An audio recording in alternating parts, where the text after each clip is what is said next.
নিরাপত্তা নিয়ে শঙ্কা থাকায় ভারতে টি-20 বিশ্বকাপ খেলতে বাংলাদেশ দলকে না পাঠানোর পক্ষে বিসিবি। এদিকে বোর্ডের এমন সিদ্ধান্তের বিপক্ষে তামিম ইকবাল। সাবেক অধিনায়কের মতে ভবিষ্যৎ বিবেচনা করে বোর্ডের সিদ্ধান্ত নেওয়া উচিত। হেল্প হবে এমন মন্তব্যের জেরে তামিমকে ভারতের দালাল আখ্যা দিয়ে সামাজিক মাধ্যমে পোস্ট দেন বিসিবি পরিচালক এম নাজমুল ইসলাম। যা নিয়ে আপত্তি জানিয়েছেন নাজমুল হোসেন শান্ত।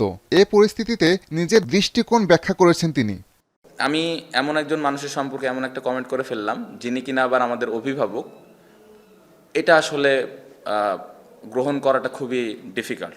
যে কোনো বড় টুর্নামেন্টের আগেই বাংলাদেশের ক্রিকেটে অস্থিরতা যেন স্বাভাবিক ঘটনা।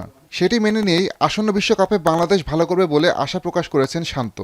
প্রতি ওয়ার্ল্ড কাপের আগে কিছু না কিছু ঘটে আমাদের। এই ব্যাপারটা আমি বলবো যে এটা আবার একটু আমাদের কন্ট্রোলেরও বাইরে। স্টিল আমি বলবো তারপরে ওই অ্যাক্টিং করে হলেও ভালো মন মানসিকতাটা নিয়ে ওয়ার্ল্ড কাপে যদি আমরা যাই, যেখানেই খেলি ওইখানে চেষ্টা করা উচিত যে কিভাবে আমি দলের হয়ে ভালো করতে পারি।